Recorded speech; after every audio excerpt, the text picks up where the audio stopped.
Flee to where? Go where?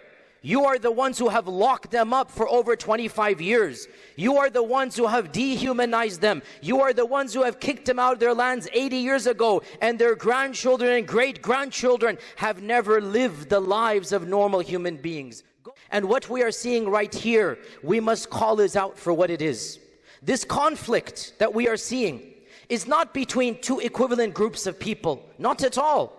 On the one side, we have one of the most militarily powerful apartheid regimes, one of the last settler colonialist enterprises in the modern world. And on the other side, we have largely defenseless 2 million civilians, uprooted refugees in their own homelands. There is no equality. There is no parity.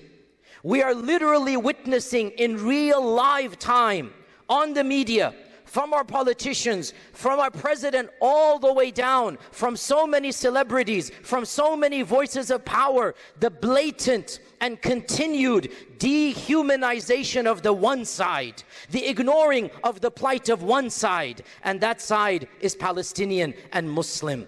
The entire narrative is constantly framed as a specific condemnation of one group and the tactics of one group and the recent events that one group has done.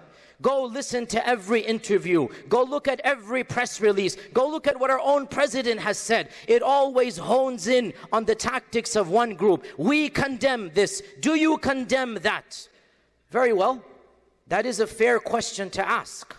But we have to ask in return, why is it that we have never once heard in over 80 plus years? Why is it that this deafening silence that we notice? Why is it that what is blatantly absent from every press release, from every interviewer, is the condemnation of war crimes against innocent Palestinian civilians? Where is the condemnation of the inhumane treatment, of the barbaric realities, of the blockages of the humanitarian efforts to over 2 million people? If you want me to condemn one tactic, are you willing to condemn 80 years of thousands of tactics? This reality brings into the sharp contrast the difference between the race, religion, and ethnicity of the victims. Not all human beings are treated as equal according to the eyes of the world that we live in. Not all blood is the same according to our own presidents and our own countries. No. The fact of the matter is that Palestinian blood, Muslim blood, Arab blood does not carry the same weight as that of other people. And hence, there is the blatant dehumanization of an entire category of humanity. Sisters and brothers, my khutbah today is a direct call for action from every single person, not just here, but around the globe who hears my speech. The fact of the matter, brothers and sisters, is that many of us, we don't even know ourselves what to say. We are cornered. Our colleagues come. Our bosses come. Our corporations come. Unbelievably, corporations and universities in this country are blatantly getting involved in politics. What business does a corporation have releasing a statement? Why should a university get involved and take sides in a political matter? Unbelievably, across this country and in Europe and many Western countries, personalities, media personalities, Hollywood stars are getting involved in a political crisis, spreading misinformation. And anytime one of us stands up to educate, we are challenged. Do you condemn XYZ? What is your stance on whatever they might follow with that? And I have to stand here bluntly and say, we don't have to support a particular political party of Palestine. We don't have to defend a particular tactic when we want to defend the human rights of 2 million people of Gaza. This is what is called a red herring. This is what is called trying to change the subject. I am not here to talk about the tactics of one group. I'm not here to justify or not one specific action. I am here to talk about the plight of 2 million people who have been deprived of basic humanity for 80 plus years. Those people who are most eager to point fingers are usually the most guilty of having done the same crimes. As for me, I have no qualms stating loudly and clearly that the Quran teaches us, the Sunnah teaches us, the Seerah teaches us that the default is that during times of war, we're supposed to protect the lives of the innocent. But I merely educate, I merely push back and say, How come you are selective in applying these rules, throwing them in our faces, which we acknowledge these are legitimate rules, when you yourselves don't seem to care about the lives of 2 million innocent civilians? Where is your own supposed care? Where is your own alleged concern for the women and children when they belong to another ethnicity and another religious group?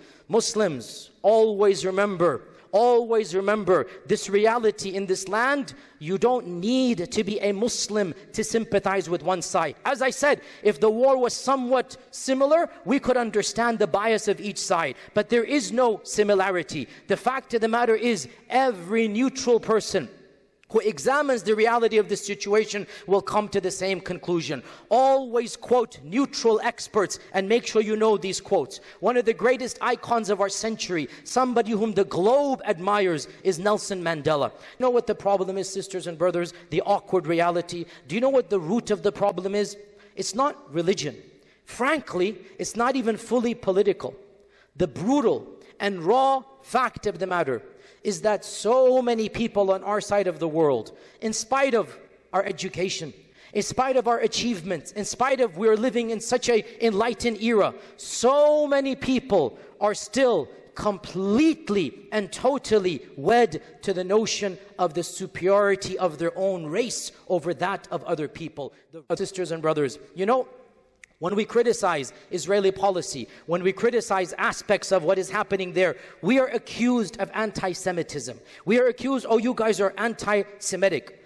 I will acknowledge, rarely this criticism is true. I will acknowledge sometimes some clerics and some people use a language that is not appropriate, and they talk about Jewish people altogether. And I say, no, our problem is not with Jewish people. It is not with Christian people. Our problem is with Zionism. In our lands of Islam, Jews and Christians lived peacefully. They lived as neighbors, as full citizens of an equal opportunity with everybody. Our problem is not with people of another faith. Our problem is with policies. So I admit, once in a while, you'll find a cleric, you'll find somebody who uses language that is not correct, and there is an element of anti-Semitism. However, let us flip the script. Let us flip the script. You say we are anti-Semitic when we point out problems with Israel.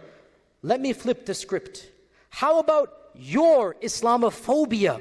Never have we had so many public people and intellectuals and leaders and organizations speak on behalf of the truth. So yes, compared to the 70s and 80s, we actually have a lot more people, a lot of fair journalists, a lot of organizations preaching the truth. You cannot cover up the truth forever. And this harsh media assault by our politicians, by these right-wing organizations, frankly, it is a sign of desperation. They know they have to be super harsh, but they cannot silence millions of voices. So point number 2, we actually do have people supporting us. And point number 3, and one of the main points I want to make here, sisters and brothers, it's no longer the 1960s and 70s.